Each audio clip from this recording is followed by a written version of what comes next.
Okay, good afternoon. Welcome to the fourth lecture.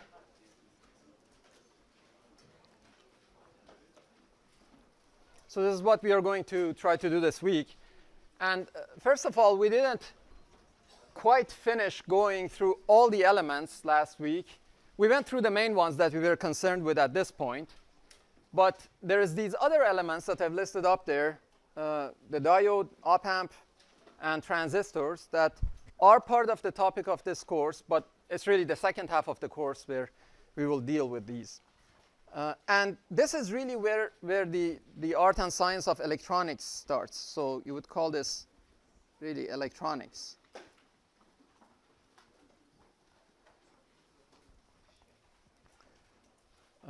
But I would like to take a very brief look at these elements now without really trying to do much with them, just to set us up in the right mindset that these elements are not fundamentally different from the other ones as far as circuit level behavior is concerned.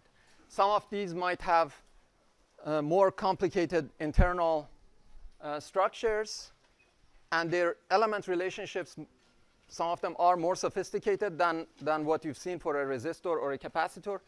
But in terms of the general approach to how to solve a circuit, they're not different. And that's why I want to very briefly look at them.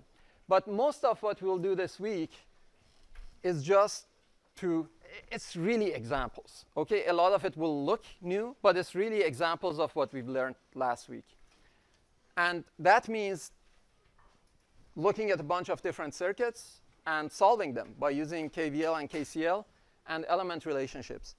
And we will put some emphasis on circuits that have capacitors and inductors. And again, we will see that the general approach to solving them is not different, although as far as the mathematics and algebra is concerned, it will be a little more complex than when you have a purely resistive circuit. But the general approach is the same. So you can really think of what we'll do this week as primarily examples. OK, so before we get to that, let's do that very brief review or overview, I should say, of those electronic components without any emphasis on learning how to use them at this point, just so that you know what's to come later on. OK? So the diode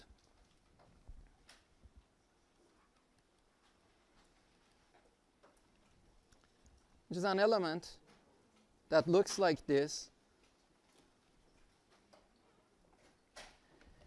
And again, it's a two-port element, two-terminal element, and you would have to recognize the fact that it has a voltage and a current. So a voltage, and again, I choose a convention for how to call this voltage and what polarity to give it. The voltage can be positive or negative in general, like we've seen in the past, and a current.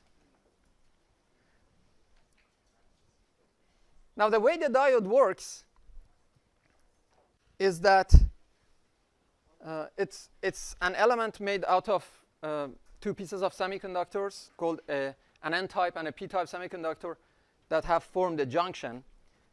And it has a rectification property. Namely, if you try to apply a positive voltage to it, and look at my convention, right? When I say positive voltage, in this case, it means if I try to apply a voltage that's higher on the left compared to the right, as soon as I start applying this voltage and increasing it a little bit, the diode will let a huge amount of current through. Okay? So it really doesn't it reacts very drastically to a little bit of voltage applied to it in that direction. So you might say very easily you can turn it almost into a wire. You just give it a little bit of voltage, typically on the order of half a volt. And it will let any current go through it in the direction that I've shown. On the other hand, if you try to apply a voltage in the other direction, so a negative voltage in this case, you can apply a fairly large voltage to it in the reverse direction, and it will essentially not let any current go through. So it will be like an open circuit. Okay? So it's an element that likes to allow current to pass in one direction, but not in the other. In one direction, it looks like a wire. In the other direction, it looks like an open circuit. And this is of great value when you start designing electronic circuits to accomplish different tasks. And it's called the property of rectification. In fact, electronics really, in a way, you might say, started with this over 100 years ago. Okay, so again, without going into the detail, I'll just give you a very brief description. For a small positive voltage,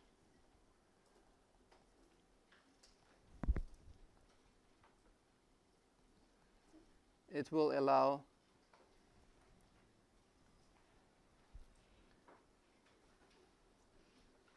the passage of almost any, or obviously within limits, again, as we've seen in the past, but essentially any, and this any has to be qualified because, again, there are limits, any positive current.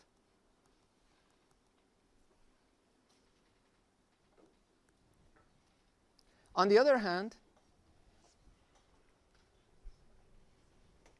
it will not allow, again, any in quotation,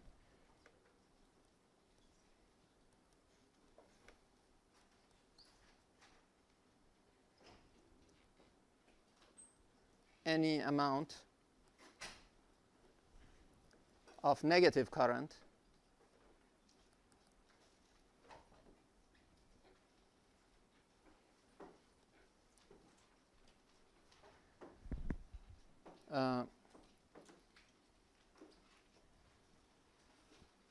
when you apply a negative voltage to it.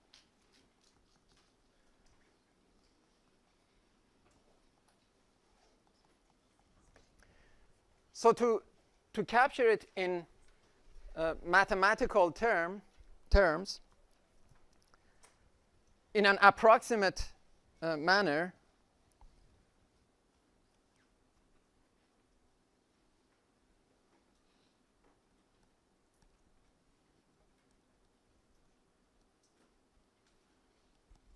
this is what it does. If V is almost 0, so a very small positive voltage that you can very often approximate as 0, I can be anything greater than 0. If V is less than 0, I is essentially 0. So this is a relationship between V and I. This is the element relationship for the diode. It's not as simple as V equals Ri, but it tells you something about it. And so when you have a diode in a circuit, all you have to do is, again, apply your KVLs and KCLs and these relationships. Okay? So we will do plenty of examples about this later on. But I just wanted to point out that although this is what you would call an electronic component, and it's normally associated with more advanced circuitry, but the general approach is the same. It has an IV relationship. So call this, it's IV relationship.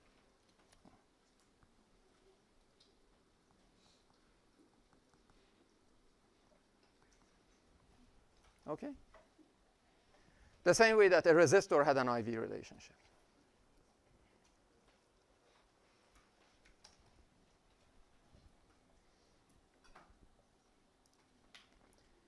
A bipolar junction transistor, I won't spell it out, I have it up here. Bipolar junction transistor, BJT, is a three-terminal device. It looks like this.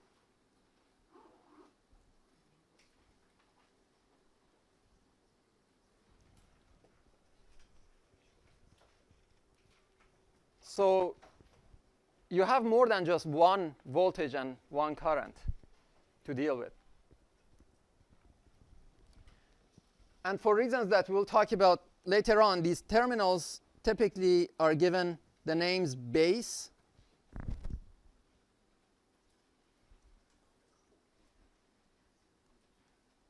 or I'll write those on the side. Emitter and collector.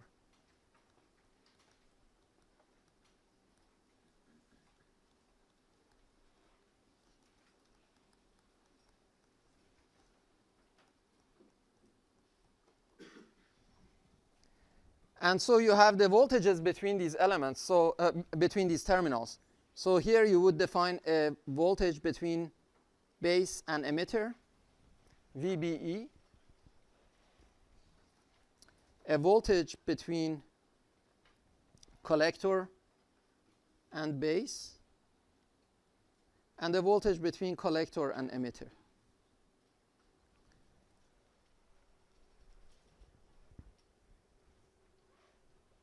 You see, base, collector, and emitter are each a node. Yes? Is there an arrow going down to E? That's an arrow, yes. This thing going down to E, this is an arrow. And that essentially indicates the direction of movement of electrons there, or current. Yes? Did you label the polarity arbitrarily, or does it always have to be that? Excuse me. Excuse me. So the question was if I labeled the polarities arbitrarily. This is quite conventional. In other words, it's normally common to choose base, the plus sign for base with respect to emitter and plus for collector with respect to emitter. This is common. Doesn't have to be that way, but that's a convention or common practice. Each of these branches also has a current. So there is a current going to the base, a current going to the collector, and a current going out of the emitter. Again, did I choose these directions arbitrarily? They are ultimately arbitrary, but this is common practice. Okay? And here is the key defining equation for the bipolar junction transistor. Well, actually, does anyone know what it is? Does anyone know what the main role of a transistor is? It amplifies signals. So if we were to put this into mathematical form, a bipolar junction transistor, what does it consider its input signal? Is it a current or a voltage? Does anyone know? It's a current. And what does it consider its output? Also a current. So now there are conditions, and I won't go into the detail, obviously, that's for later. But the main constitutive equation for this is this. The collector current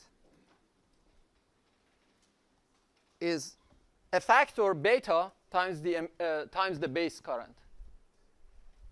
And this would be basically you would say a current gain.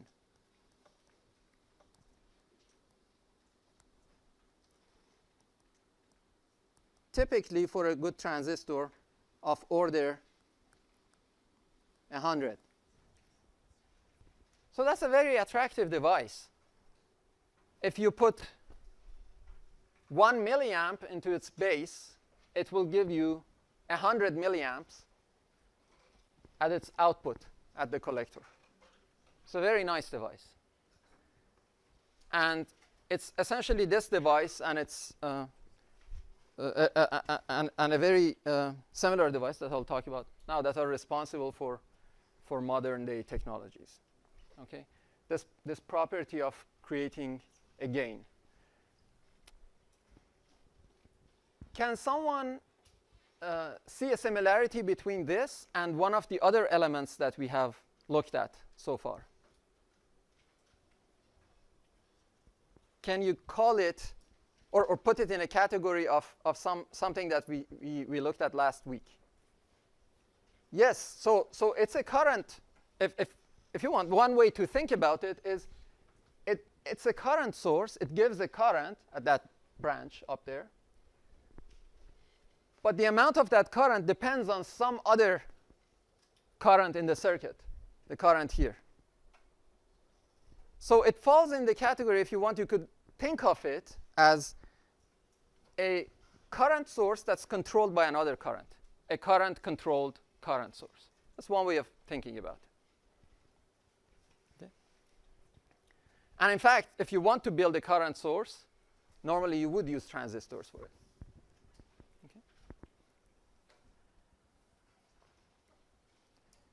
What I'd like to emphasize, again, the reason we talk about it here, just for you to have this in the back of your mind as we go through everything else, is that this is an element with a bunch of voltages and currents, and it has some relationship that describes, that relates, in this case, two of its currents. There are some conditions on its voltages, okay, which we won't get into now. What's the deal with IE? That's a very good question. What's the deal with IE? So how about I ask you guys to think about it a little bit. What happens to IE? In the meantime, I'll just write a note that there are some conditions for the voltages to be met for this. But think about what the deal is with IE.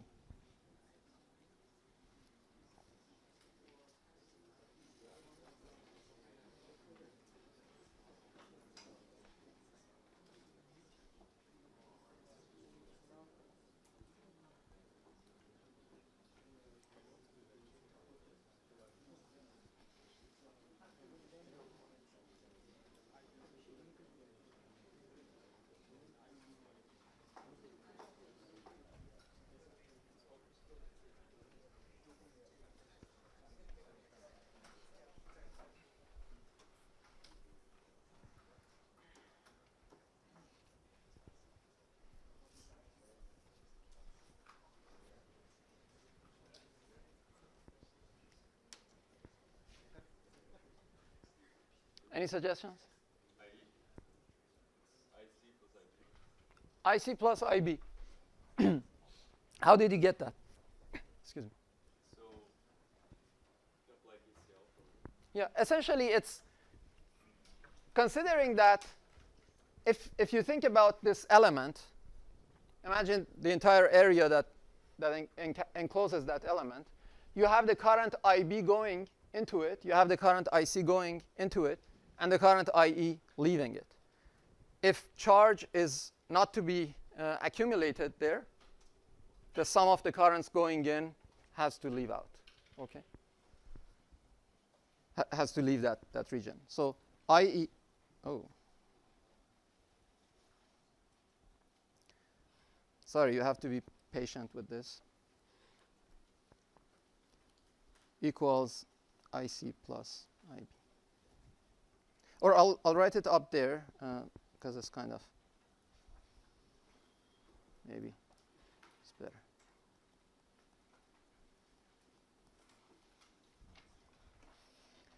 The next element that has a lot of similarities is the field effect transistor, the FET. Yes? I had a question that IE wouldn't be equal to IB plus IC because it's not. It would be. We will talk about it right now. That's a good point. You have the same relationship there too. And FET is a different device, so its structure is actually different. Okay, it still uses semiconductors, but its architecture is different. And again, I'll show you these different architectures when we talk about these in detail. But at the circuit level, an FET looks like this. And by the way, in passing, you might have heard of NPN versus PNP transistors. What I've shown you is an NPN. There's the other polarity, PNP. And for FETs, what I've shown you here is what you would call an N-channel field effect transistor. There's also the P-channel. But we don't need to go into that. Maybe I'll draw it a little bigger.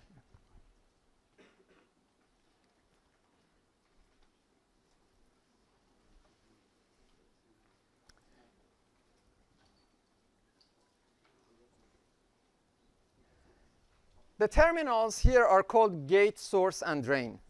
So G is gate, S is source, and D is drain. Again, the polarities of the voltages are by convention normally like this.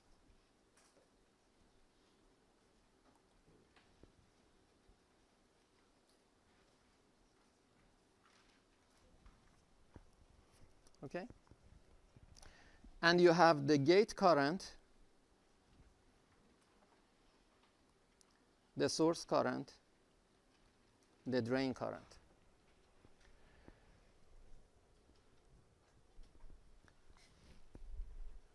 Now, the behavior of, now this is also a type of amplifying element.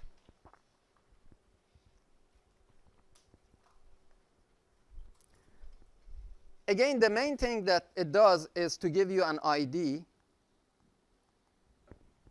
not as an identification, but I sub D, I mean, a drain current in this case, it's called.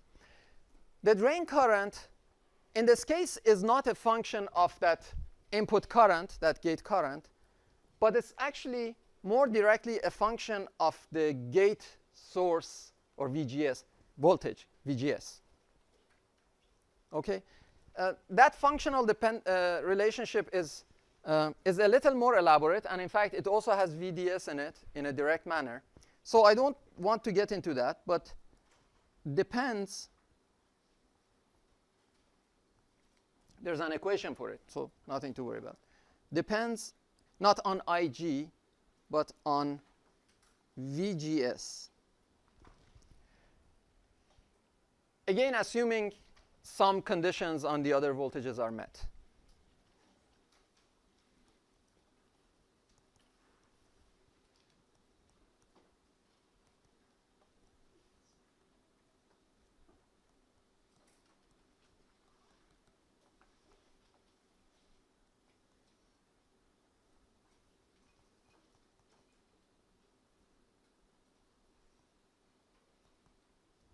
Okay? And going back to the question of what happens to the relationship between IG, ID, and IS, again, by the same argument as in the previous one, you have IG plus ID equals IS. There's a minor detail. In DC operation, IG is 0 for a good FET. Okay? And that turns out to be a good advantage also. So IG plus ID equals IS, but for a good FET in DC operation, IG is almost 0.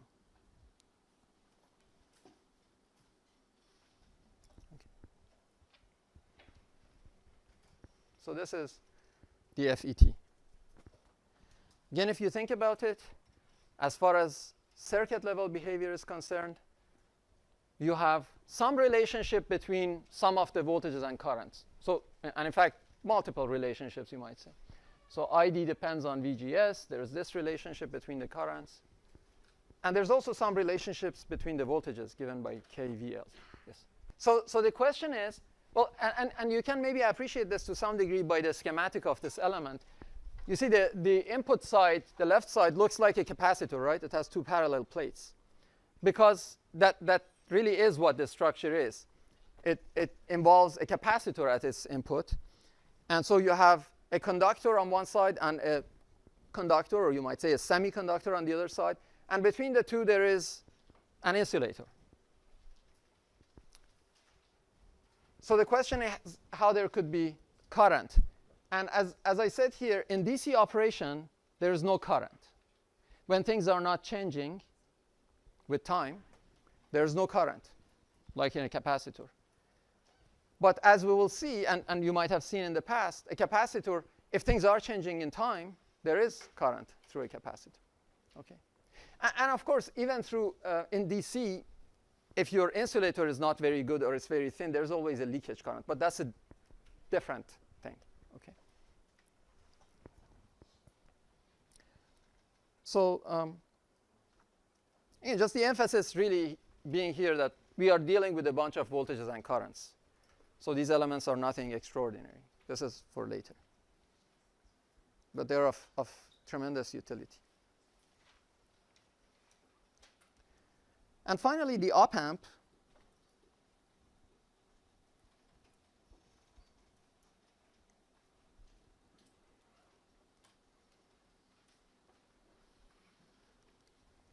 The opamp looks like this.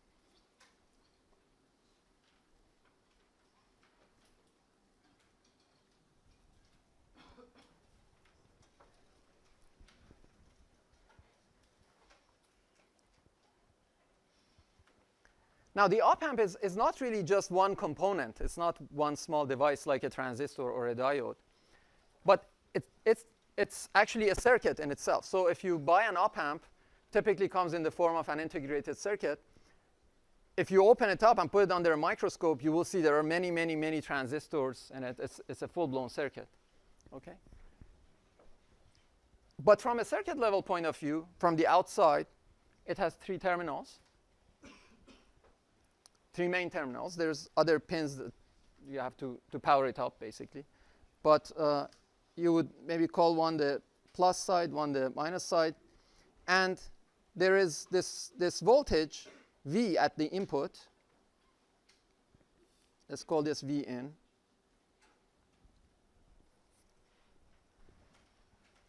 And let's call the voltage between here and here V out.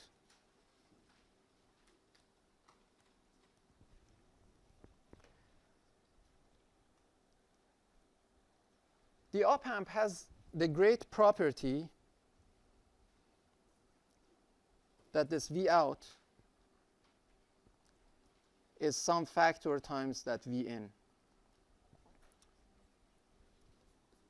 For an ideal op-amp,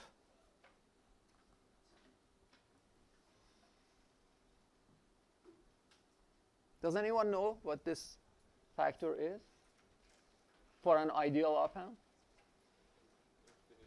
Infinity. Basically, an op-amp is an amplifier of voltage. It takes the input voltage, multiplies it by a gain factor A, and gives you an output voltage.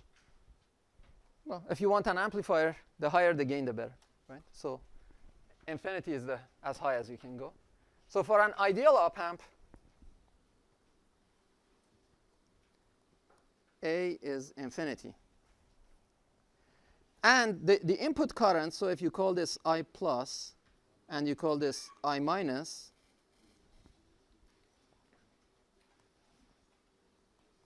the input currents are 0.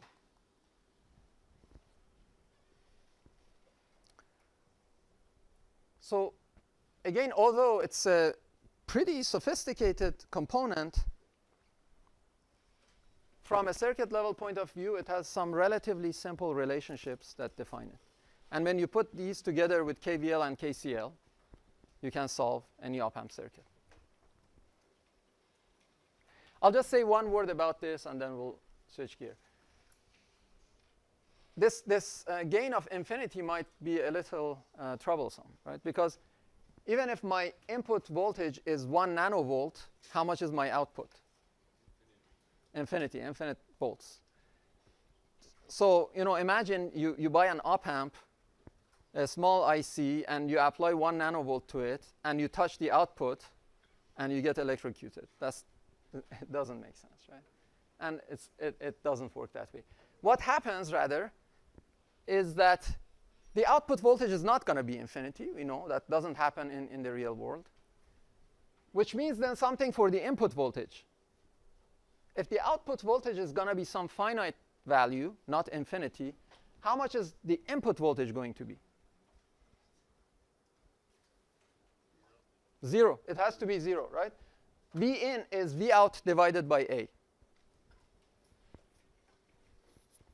So what the op-amp really does is to make sure that the voltage applied between its two input terminals is 0, or for a real op-amp, very, very, very small. Now, this may not seem like a very useful thing to you. I mean, what is this doing? What's all the big deal about something that makes sure there's no voltage difference somewhere? So it will, one can only appreciate it once you see it in action, what that leads to, okay? Which, again, this is sort of a teaser for the second half of the course. So I want to emphasize that these are not, I'm not going to ask you questions about these, or we're not going to do examples on these for another few weeks. But I wanted you to have been exposed to it. Okay. Any question? Anything you'd like to discuss a little more about on these topics? Yes. Up until this point, we have a great question here. So for instance, in your previous course, I think in CPEN, in the course you had in the previous term, you learned that transistors acted like switches. And up until this point, nothing that I have said really shows much of a switching behavior, such as changing something here and then getting a swing between 0 to 1 somewhere else, right? A binary change. So I'll give you a quick preview into that. Imagine I put a resistor here, okay, at the collector node of this transistor. I've added a resistor. The voltage drop across that resistor is simply the resistance R times I, right? That's Ohm's law for that resistor, RIC. Okay? Now imagine if I change the input current IB by a small amount, the output current IC is going to change by a large amount, right? Because it's, let's say, 100 times bigger than IB. So by a small change at the input, IB, I have a large change at the output, IC, and correspondingly a large change in the voltage drop across that resistor, RIC. That's essentially a switching behavior. So you change something by a small amount at the input, in this case a current at the input, and it leads to a very large voltage swing across this resistor at the output. That's your switching behavior. Again, we will see a lot of this, so I hope this motivates you guys to practice more with more basic circuits that we're going to do in the next few weeks, so that by the time we get to analyzing these, you can see their relationships are a little more sophisticated than simply RI. So by the time we get to these, you really have to be extremely fluent in the language of KVL and KCL and all the basic circuit stuff. It's like, electronics in comparison would be like poetry, right? So you have to know the basic language to be fluent in it before you can maybe study Shakespeare, right? And just seeing these few basic properties, I hope, motivates you enough to look at what we will do in the next few weeks with a new level of interest, because that's what is going to prepare you for then studying all this electronics. That's the foundation of computer hardware. Okay.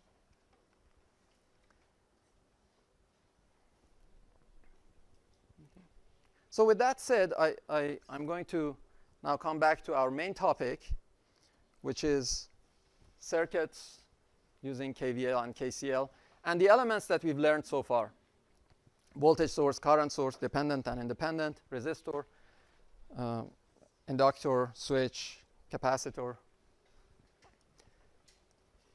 Okay. Back to KVL and KCL examples with emphasis on capacitors and inductors.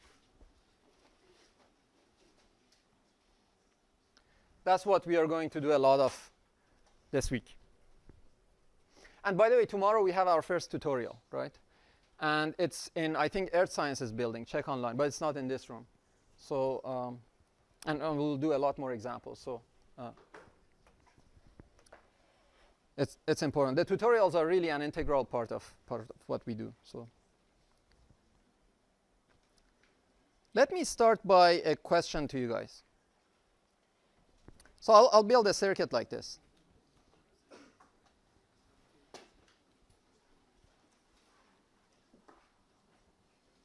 I have a voltage source.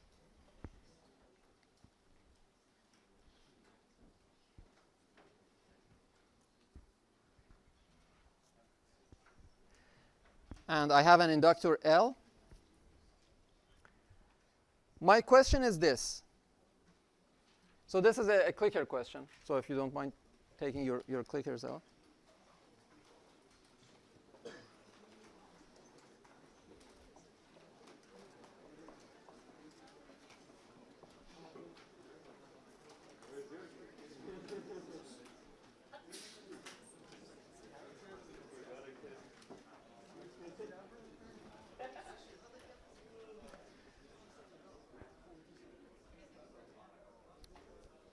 All right, many people say it's a bad circuit.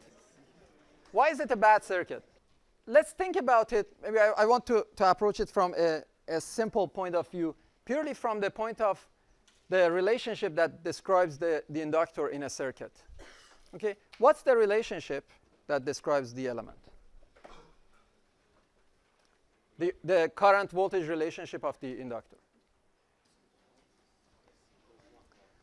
For an inductor, so the answer is a bad circuit.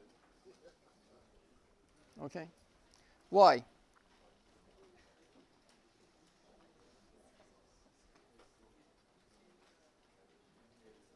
Or let's say for an inductor,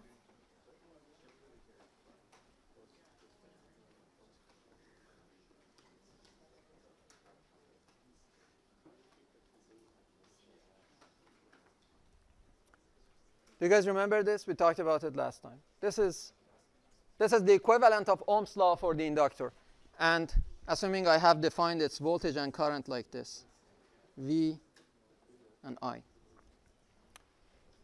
V is essentially, with the scaling factor, the time derivative of the current in the inductor, equals L di by dt.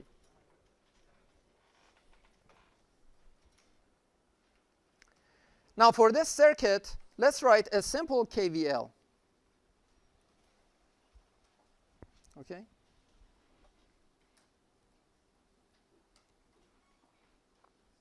KVL is minus Vs. Again, remember, this is my convention. I typically feel more comfortable going clockwise. You can go counterclockwise, that's fine. But in my case, clockwise.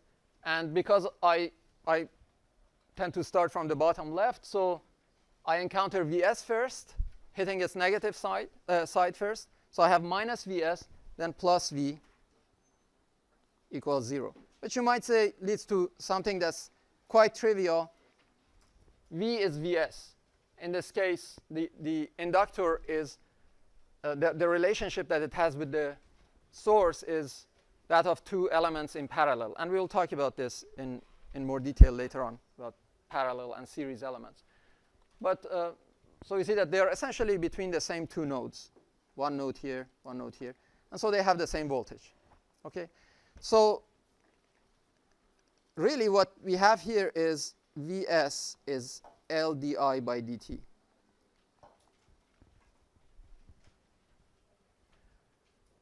Now when I say it's a bad circuit, it's not necessarily bad. So for instance, if Vs was 0, and you had built this, and the inductor hadn't just been taken off from somewhere else where it had a current in it, you put these together, things would be OK. But in general, imagine Vs even as a constant voltage. OK? In fact, it's a problem when it's a constant voltage. Assume Vs being a constant.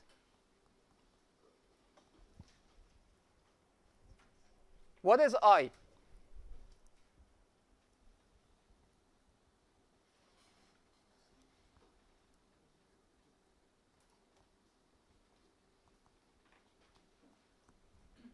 If Vs is a constant, so imagine Vs is a positive constant, positive 2 volts, a small battery. What happens to I?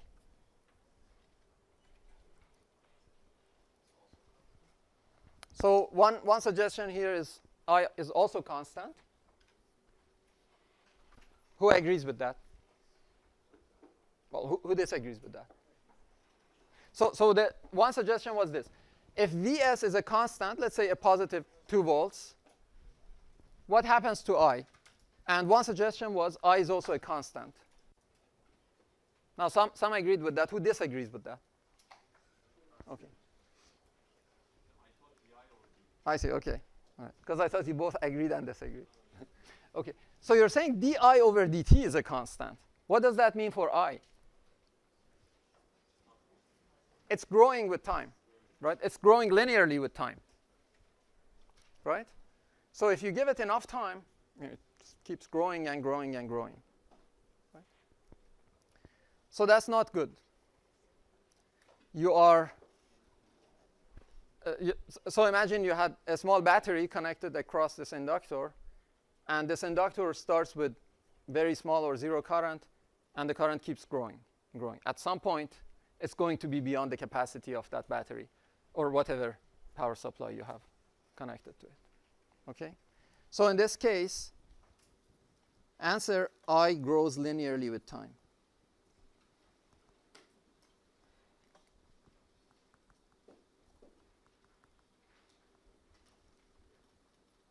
And eventually surpasses the current handling capacity or capability of the voltage source.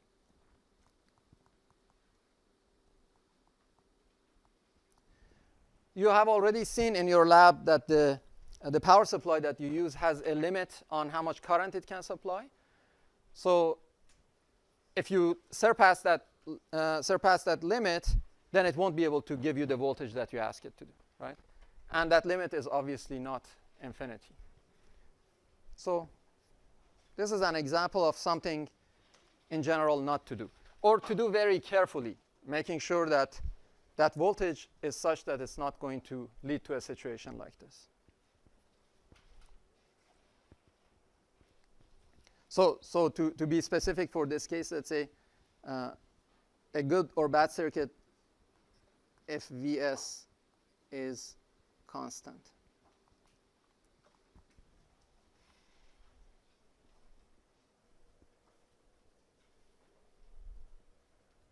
Okay.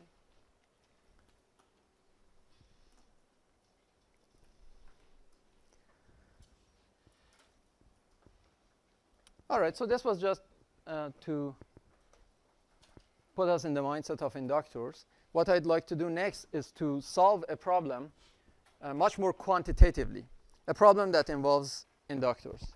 Last time we did an example of KVL and KCL in a circuit that had purely resistors in it. Now I want to do an example in a circuit that has an inductor in it. Okay? So another example. Again, I'm sure there are some questions here, so anything you guys want to? Okay. We can always come back to it, by the way. All right, so let's take another circuit. Consider this circuit. And I'll say basically solve this circuit. Let me draw it, and then we'll solve it after the break, but let's draw it for now.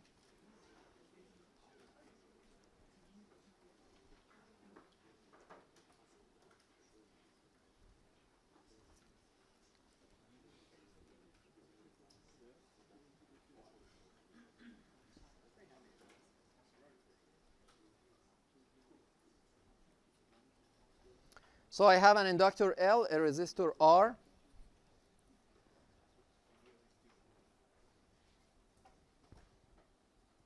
And this is a current source IS. Now, IS happens to have this functional dependence on time.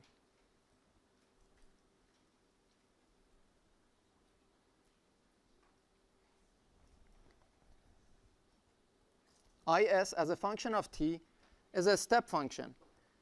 So up to a point in time, which I call 0, so this is my reference in time, it was 0. And then at time 0, it jumps suddenly to a new value and stays constant there. Let's call this I0. So this was IS of t. Okay, so it's a step function.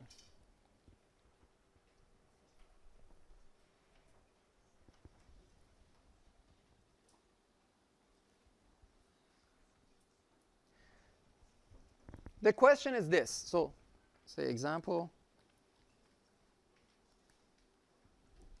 The question is this.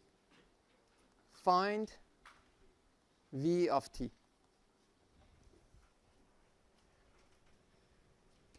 We have a circuit that has a current source on the left, sorry. Excuse me, on the left. It has a current source, which is a step function jumping from 0 to the value I0 at time t equals 0. And that's a sudden jump. It has an inductor and resistor connected like that.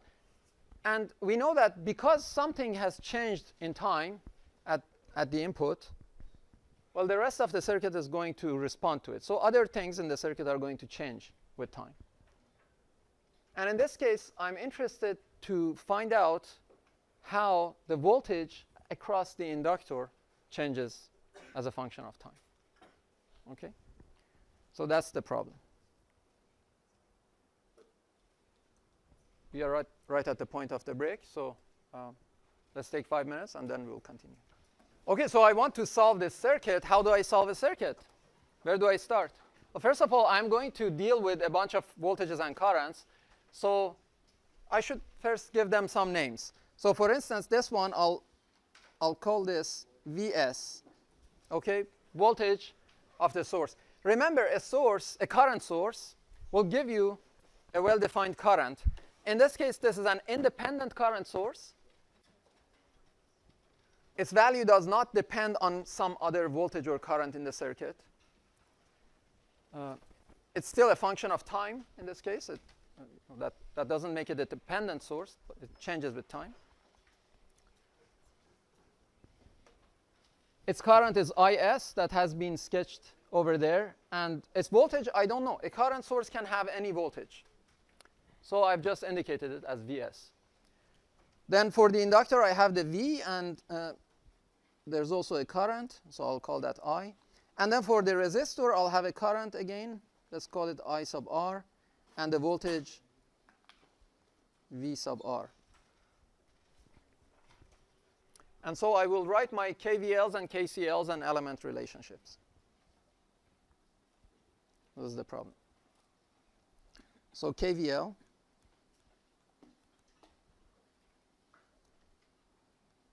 And it would be very useful if you guys could try to be one step ahead of me. So my first KVL, very similar to the kind of things we've done so far. So I have minus Vs plus V equals 0. And my second KVL, minus V plus VR equals 0. So from here, we know that really, basically, Vs is the same as V, and VR is the same as V. And you might say, by looking at this circuit, that was somewhat obvious, because Vs and V and VR are all being measured between the same two nodes. You have one node at the top here. This is one big node. It's all just one piece of wire. And you have another node down here.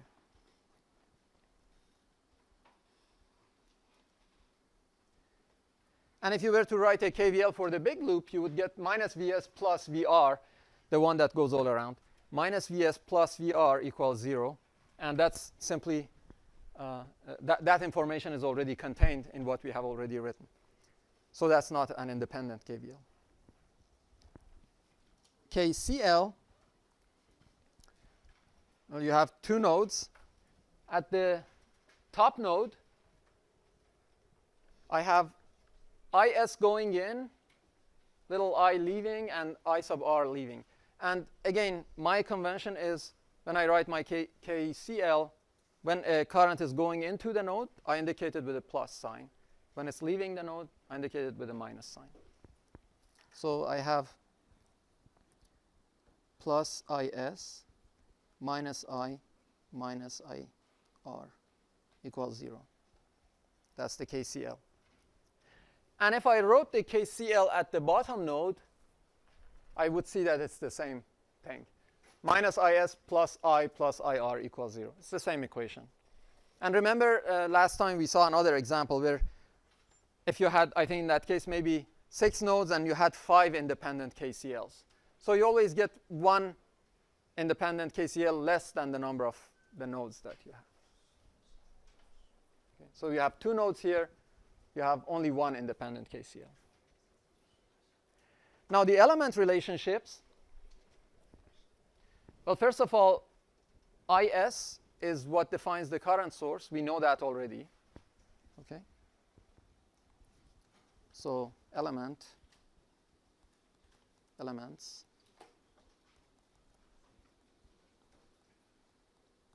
IS is a known function of time. It's shown right up there. Then we have the inductor and the resistor relationship. So you have V equals L di by dt for the inductor.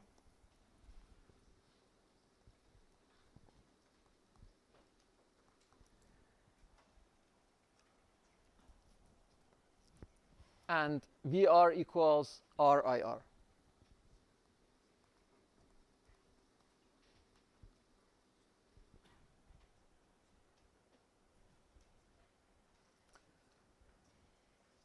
Now let's see, how many unknowns do we have in this circuit?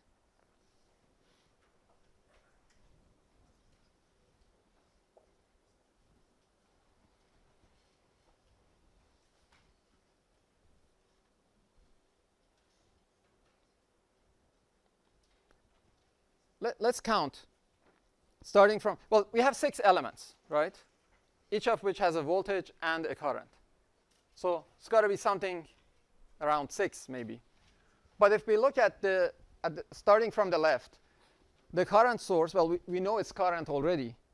It's a function of time, but we know it. It's fully defined. We don't know the voltage, Vs. Then for the inductor, we know neither the voltage nor the current. And same for the resistor. So that's 5 unknowns. And we have 5 equations, 2 KVLs, 1 KCL, and 2 element relationships for the unknowns, right?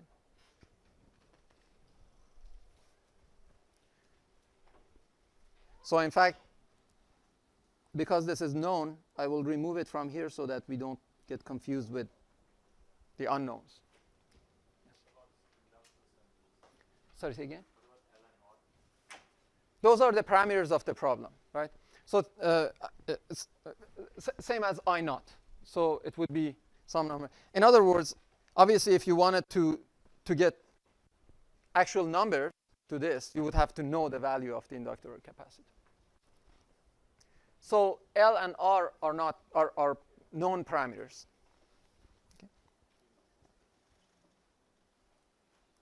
Okay, so I want you guys to take 5 minutes, try to solve this system of equations. So we are going to look at this together now that you guys have had time to think about it a bit. But for me to get a sense of how slow or fast we should go, can you answer this clicker question? Where are you in this problem now? Are you done? It was a piece of cake. More or less know how to do it, or what to do, and C, kind of lost. I don't know where even to start. So A, B, or C? Let's see.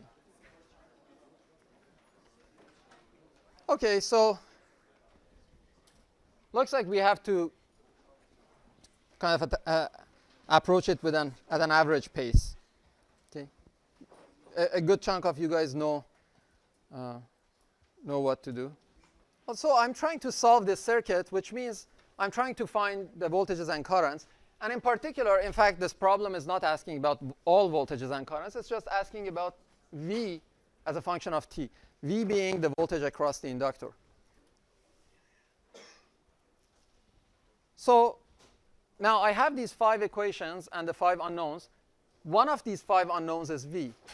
And so I have the system of 5 equations and 5 unknowns to solve.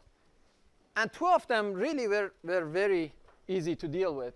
The first 2 equations, the KVLs, just simply told us that the voltages of all 3 elements are the same. Vs and Vr and V are the same. So we are really down to essentially 3 equations and 3 unknowns. Okay. Now, if I ask you to solve a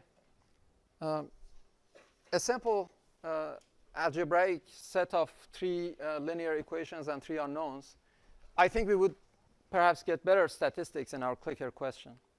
What I want to point out is that just because here there is a derivative, it doesn't mean that the general approach is any different. In fact, you still have these 3 equations to deal with. Okay, and what you want to find is V of t. So you have to ultimately play with these equations and eliminate unknowns until you get down to 1 equation and 1 unknown. Right? That's how you solve a system of equations. You start combining them in a manner so as to eventually eliminate variables until you're left with just 1 unknown in 1 equation. And that equation will give you that unknown. So here my goal is to do that until I get an equation that only has V in it. Okay? And you might say the only difficulty arises from the fact that V is proportional to the derivative of I rather than I itself, because otherwise it would be a very basic problem. So how to deal with this? Well, it's something that comes with practice and experience. But once you solve a few of these, once we do a few examples and you do some assignment problems, you will see you will start picking up patterns. So it will become easier. But if I want to have an equation in the form of having simply V in it, well, here is one candidate place to start. V equals L di by dt, right? If I could somehow write this I in the form of V, then put it here, that equation would only have V in it, right? This is not the only way to approach it. As you know, you can, when you have a system of equations, you can eliminate in different ways. But here's one way. So consider that V equals L di by dt. But I itself, so let's say from this equation, from here, I can say I is simply Is minus I sub r, right?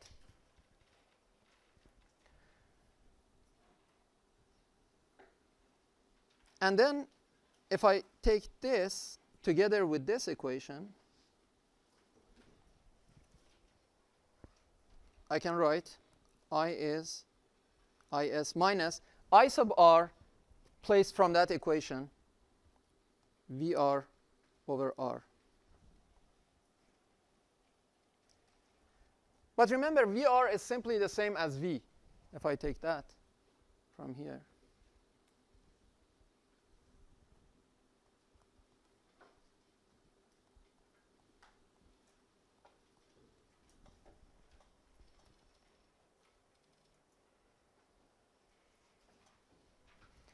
And finally, if I put this together with this, I get V equals L d by dt of Is minus V over R.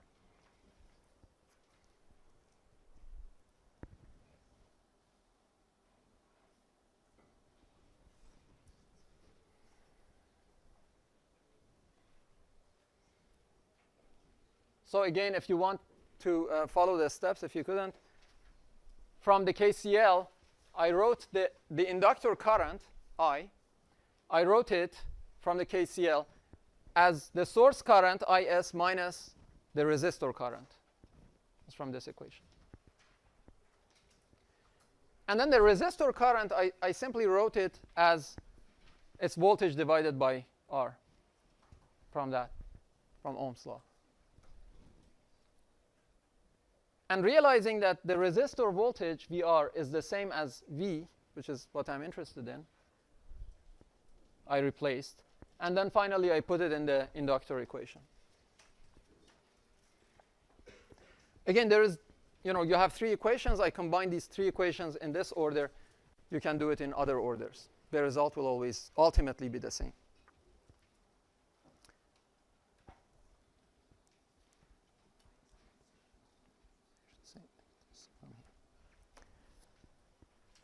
OK, so what do I do with this? V equals L d by dt of IS minus V over R. So I have the derivative of the sum of IS and minus V over R. So it's the derivative of the first one and the derivative of the second one. Now, what is the time derivative of IS? So IS before 0 is flat. Time derivative is 0. Same thing after 0 is completely constant. The time derivative is 0. Around 0, we have to be careful, right? Because it all of a sudden it has a discontinuity. It jumps from 0 to I naught in no time at all, at the point time equals 0. So I have to be careful with that. Because of this situation, because of that discontinuity in IS, we will look at what happens before 0 and what happens after 0 separately. And we'll treat then the transition between the two. OK, so let's start looking at t less than 0. What happens?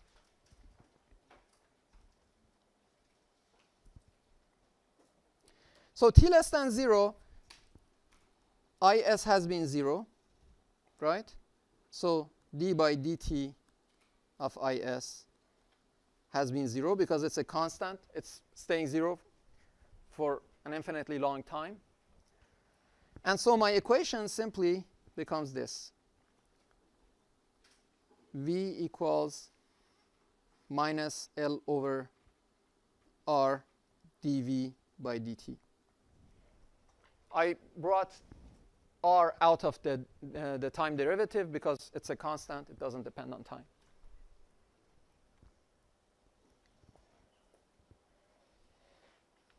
Okay.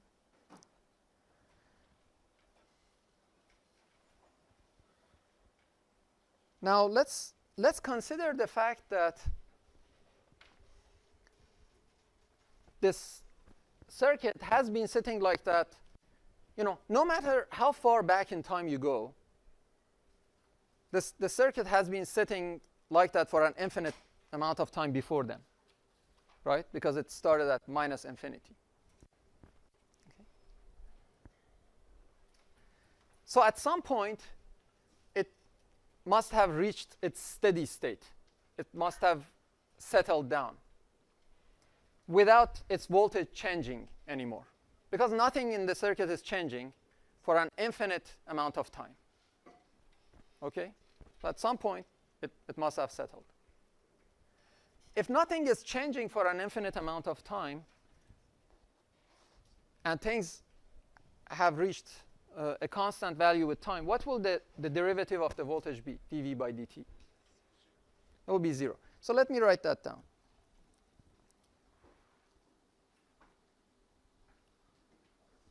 The circuit has been sitting for an infinite time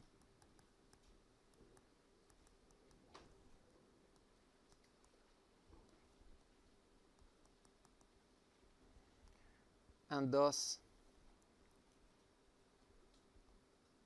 reached its steady state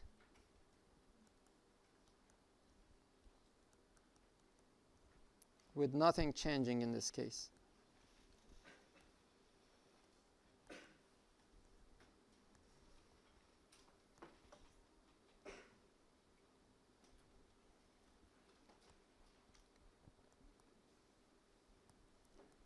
So if things are not changing, no matter what V is, if it's not changing, its derivative with time will be 0.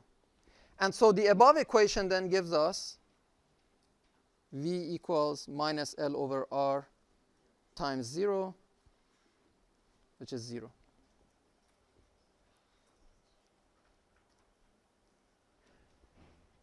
So we already found the voltage for t less than 0. So for t less than 0, V of t is simply a constant 0.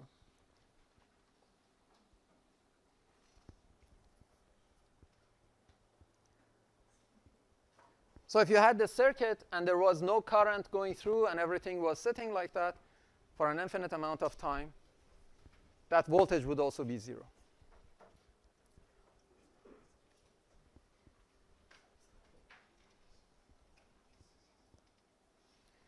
How about t greater than 0?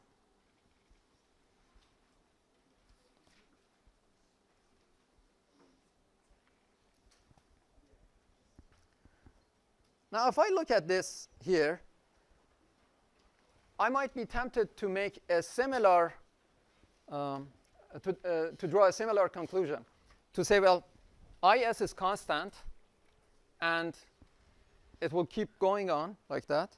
So dis by dt is 0, and I'll have the same equation, and V will be 0. That will be correct after a very, very, very long time has passed. In fact, in theory, after an infinite amount of time has passed. But we sit at the point of transition, so we have to look at what happens during the transition, because the problem wants V of t for the entire time axis. Okay? So we can't neglect what happens during the transition. And in fact, this is called transient analysis, because we are looking at the transient behavior of the signals in the circuit. Okay? So at t greater than 0, again, we have the same thing. In this case, Is is constant. It's I naught. Okay? Because it's constant, dis by dt is again 0. So I get, again, the same equation. But I can't just sweep it under the carpet and say, well, you know, after infinite time, everything has gone to 0. I actually have to solve it. So I'll rearrange it.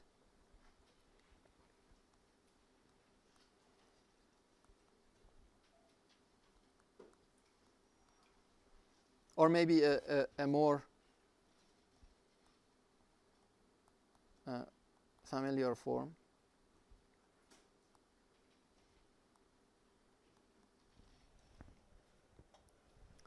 So I rearrange that equation.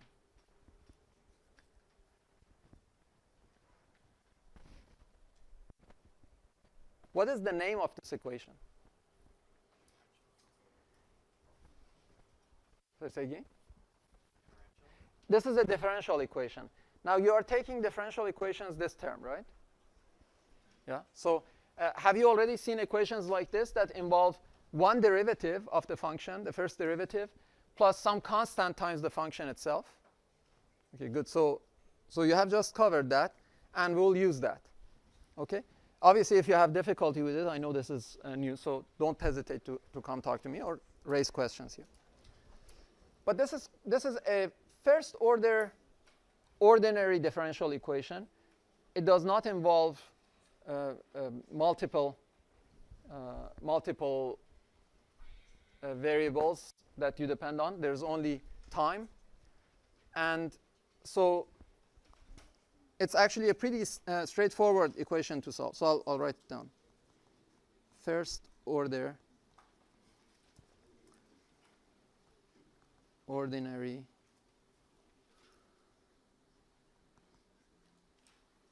differential equation.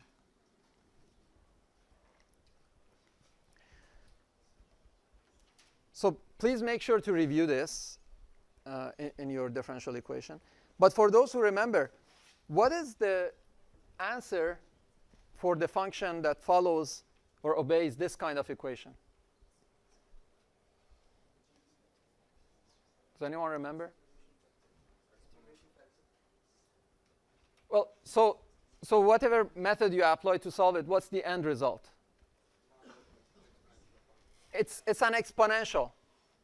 Does that ring a bell? An exponential function you have seen in differential equation? Okay, so the answer to this equation will be an exponential, and it will be of this form.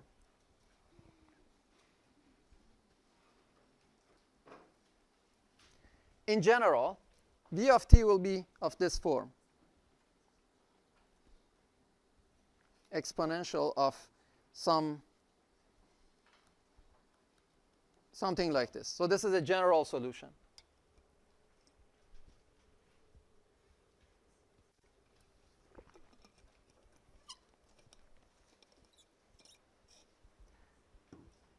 Now you might be wondering, oh, I don't know this, or how come I didn't prove this? And again, I don't want to do the differential equation course here. You can simply try it. You can simply put this.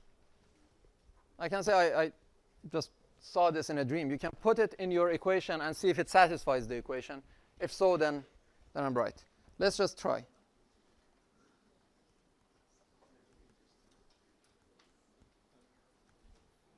So let's see. If I take the first derivative, I'll have minus alpha a e to the minus alpha t. And the derivative of b, being a constant, is 0 plus 1 over L by R. V, which is a e to the minus alpha t plus b. So this has to be 0. Does this work? Does this work?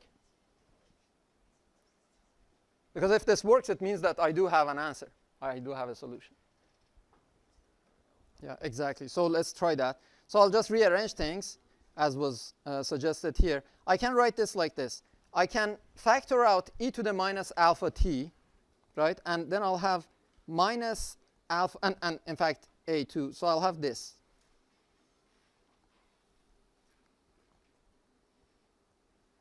So I have just reordered things. Nothing special. Okay? If this works, then I have an answer. Well, how can I make this work? The left side is something that depends on t, and it changes with t. Yes?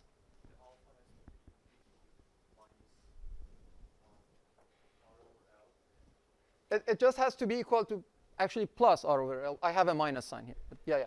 So all I have to do is make sure that this term vanishes, right? So that on the left hand I can have 0.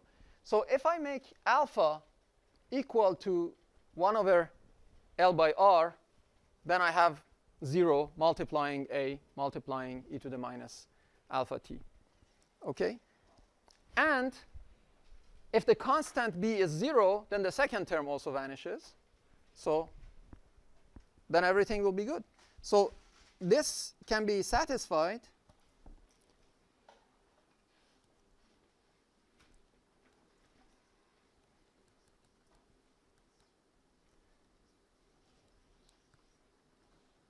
if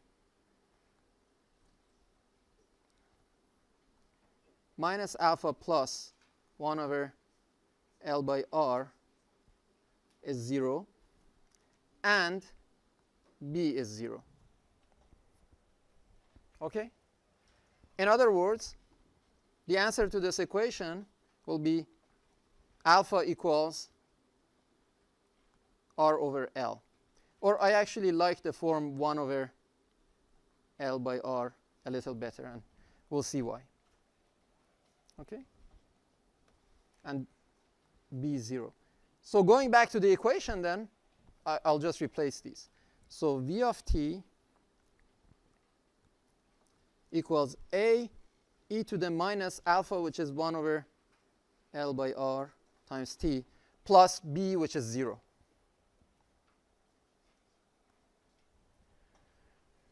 This function actually does satisfy that differential equation that we had up there. And you can try it. If you put it in there, dv by dt will give you minus 1 over L by R times that, plus 1 over L by R times that. The two cancel out.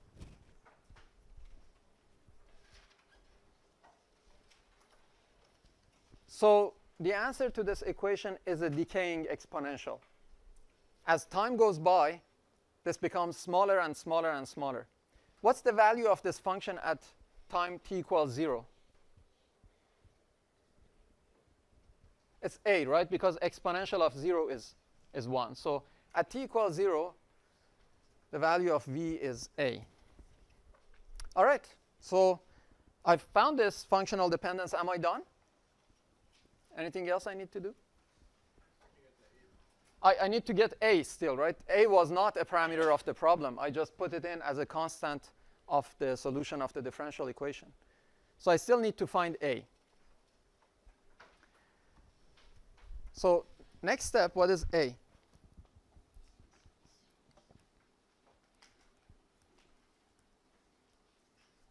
So this is what you call an initial value problem, right? In differential equations, again, have you already heard this term when you solve things like this? An initial value. So it turns out v of 0 is simply equal to a. Well, note that v of 0 is a times e to the minus 1 over L by R times 0, which is a times 1, which is a. So a is simply the value of the voltage at point 0. Point 0 in time. Now I have to be careful when I say point 0 in time, because if I go up here, 0 was a tricky point because I had a jump in the value of the source current at that point. At point 0. Just before it, IS was 0. Just after it is I naught. At that point, what is the value of the current at point 0? It's undetermined. All I know is that if I come from the left side of the axis, of the vertical axis, no matter how close I get to 0, the current is 0. On the right-hand side, no matter how I approach, how far I approach it, I approach 0 from the right-hand side, the value of the current is IS. At that point, it's not defined.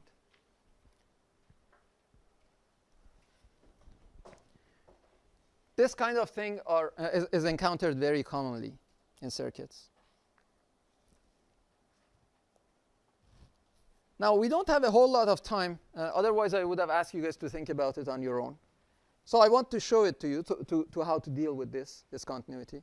And then when we do other examples, I'll give you time to do it on your own first.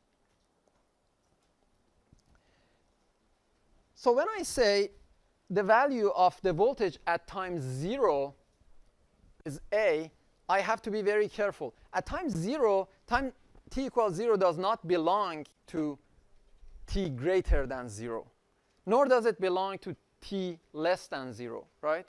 It's right at the border. So when I say this, I have to be very careful. I have to define 2 points on this axis that are extremely close to 0, but on the 2 sides. So one is right before 0, and I'll call it, it's 0, it's infinitely small, but it's from the left-hand side, 0 minus. And then one from the right-hand side, 0 plus. The equation that we derived here, v of t, being represented or described by an exponential decay, applies to t greater than 0. Remember that? Here we had t greater than 0. So that starts at point t equals 0 plus. So this is really at point 0 plus that the value of V is A. It's at the point just after that transition has occurred. Okay? That's what I want. So what is the value of the voltage immediately after that transition?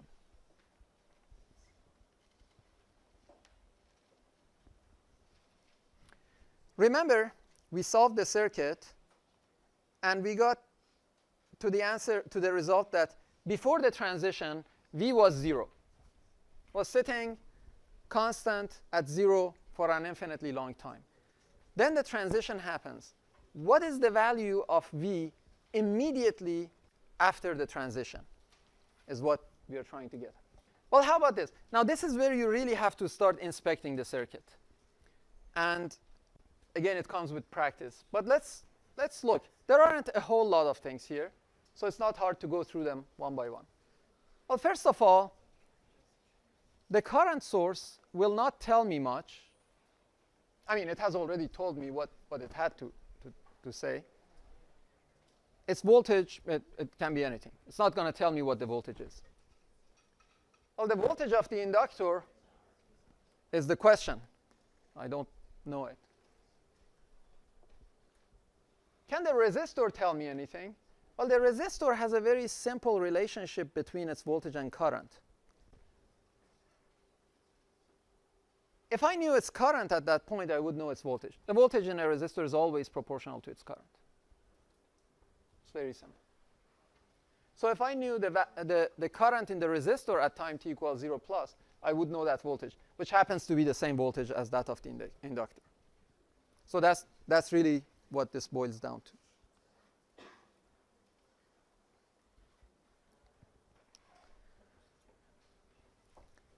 So without writing all the detail, I'll tell you what this story is about. And here you have to follow what I will say in the next few minutes very carefully. So maybe don't write now, because I will write it down in detail next time. So don't write, but follow what I'm going to say very carefully.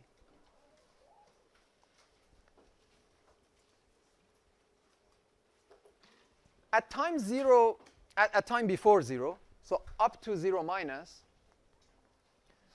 we found out that this V was 0. So this V was also 0, so this current was 0, and we know this other current was 0. So by KCL, we know that the current of the inductor was also 0. Okay? So really, everything was 0 in the circuit before the switching happened, before that transition happened.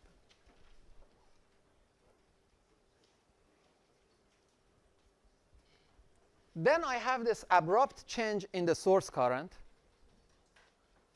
And now this can set everything into motion. And it does. Let's see what happens to the current of the inductor first. So the inductor follows this equation, right? V equals L di by dt.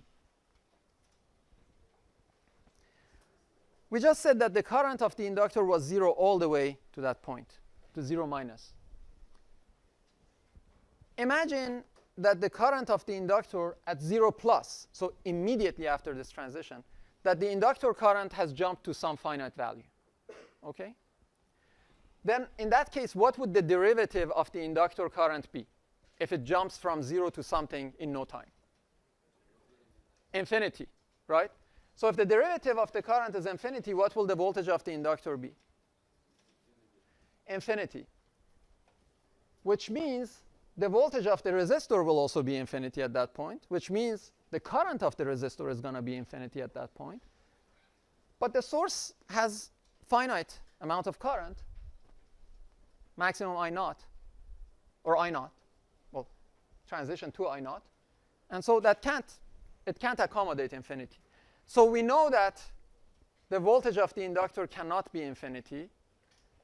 And from that, we conclude that the current of the inductor cannot jump suddenly. Because a sudden jump in the inductor current will require an infinite voltage across it, which leads to other things that the circuit cannot accommodate.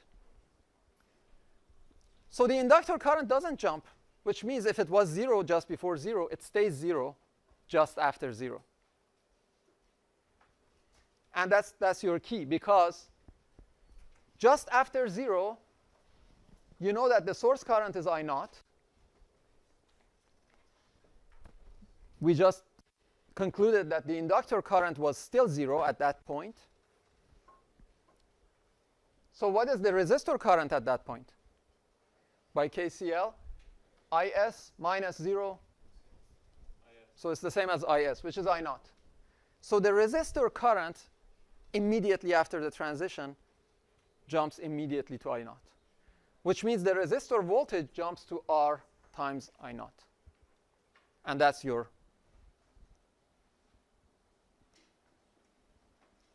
and too far. That will be your V plus. A is simply R times I0. Now, again, I said this quickly. We will write it down step by step next time. But as you see, I want to emphasize that it's important to start becoming very fluent with KVLs and KCLs quickly, because we are moving on to things that involve putting them together. OK?